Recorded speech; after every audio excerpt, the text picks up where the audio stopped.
Midwest kind of sucks.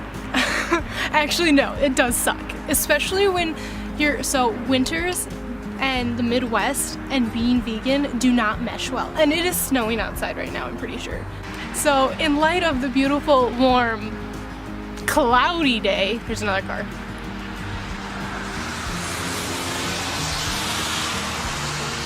So I made the smoothie bowl, and so there's a crap ton of stuff in here, which you guys saw. But a lot of it is just optional things, like the powders that I put in there. I put ashwaganda and spirulina in it. And then I made that Maca cacao, like syrup sauce to put on it. What else did and then like passion fruit. I bought 2 of those like small size passion fruits, and it cost me $6. So you know how they say, and I don't know if they say this, my boyfriend said this to me, that they say it, but in like the Midwest, there are like 3 really good months, right? Maybe 4, depending on the year. And then the rest of the months, the other 9 months, are just crap. They are like this, just crap. Like it's cold, man. Like I can see my breath. I don't know if you can. Can you see that? Can you see my breath? Whatever. Anyway, it's freaking cold. So winter in the Midwest didn't even start in December. It started in January. Like what? Like I don't even think there was snow for Christmas. But there's snow everywhere now, constantly. And underneath the snow, a layer of ice. At least when it's this cold out, it's still acceptable to eat ice cream and smoothie bowls because it's just so cold all the time. I basically feel like I live in a frozen hell. Some days, don't get me wrong, the Midwest is pretty cool. You get to experience all 4 seasons. So that's kind of cool because not everyone gets to experience that. And sometimes in the spring you get to experience all 4 seasons in one day. So don't get me wrong, it has its perks. I don't want to come off like I'm complaining about everything the Midwest has to offer because that's not true. So all I've been wanting is a smoothie, and then I will make one, right? But then I'm cold the rest of the day. I wanted to show you the smoothie and let you know that the Midwest sucks. But I also want to show you like what my favorite hot drink is to drink.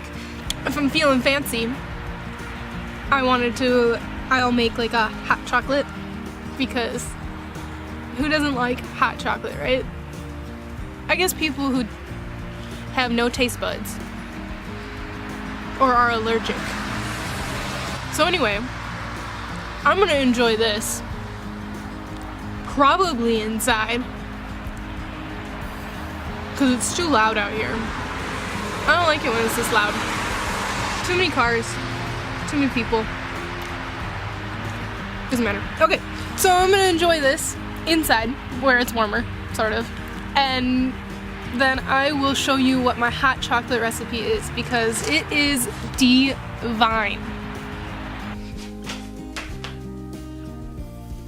Okay, so I finished my smoothie bowl and am a little bit warmer now, but I put on a sweatshirt and a hat, and I put on another pair of pants because it's so freaking cold. Maybe it's winter and a smoothie bowl isn't your thing, right? So maybe you're more into like hot drinks and like teas and hot coffee, and those are the only 2 hot drinks I can think of at the moment, besides the one I'm gonna make for you, which is a hot chocolate. Now, of course we could use this hot chocolate mix, but also, this is not mine, this is my parents'. Anyway though, so yeah, you could use a hot chocolate mix and just be lazy about it and do that.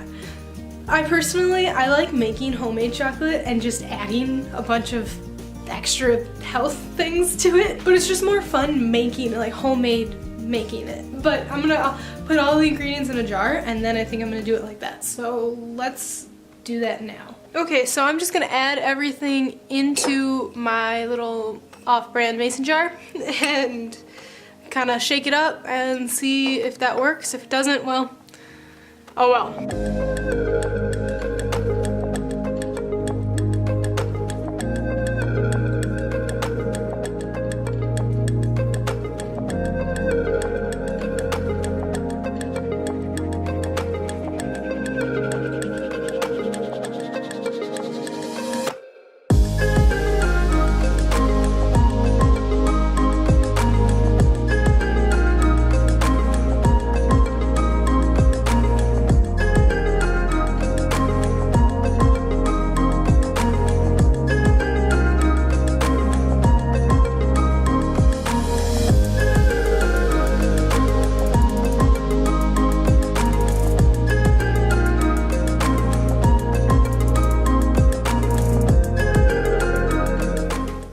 I got my hot chocolate right here in my fun little mug. It's the most adorable mug I think I've ever had.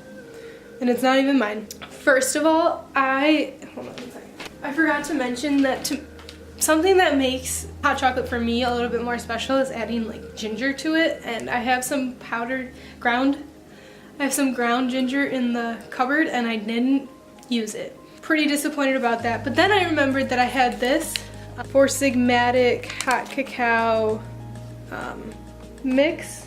So I figured why not, I'll just put this in there too. And so, you know, I did. So I put that in there and this has ginger in it, so obviously don't need to go out and buy that, but I figured why not add a little bit of extra health because cordyceps are good for you. Tastes like a really dark chocolate candy bar melted down, but super good, and I highly recommend trying it because, I mean, hot chocolate on a cold day is like the best thing ever. Plus, to be honest, this hot chocolate is like 10 times healthier and 10 times tastier than something in a package that you would just buy and, you know, mix liquid to it and then put it in the microwave or something like. So I hope you enjoyed these two recipes that I gave you today. I mean, mainly the hot chocolate because that's more intense than a smoothie bowl is. Smoothie bowl, you just kind of throw stuff into a blender and then blend it. If you did, make sure to leave a comment and let me know how you liked it and like what you did to make it your own. But if you like this video, make sure to give it a thumbs up and subscribe for more videos because I will be coming out with one every Sunday, hopefully. The hot chocolate recipe will be in the description box below. And that's all I've got for you today. So I will see you in the next video, but until then, I hope you have a lovely day, evening, morning, afternoon, night, whatever it is when you're watching this, and I'll see you soon. Bye! I spilled a little bit of my smoothie. Welcome to the Midwest.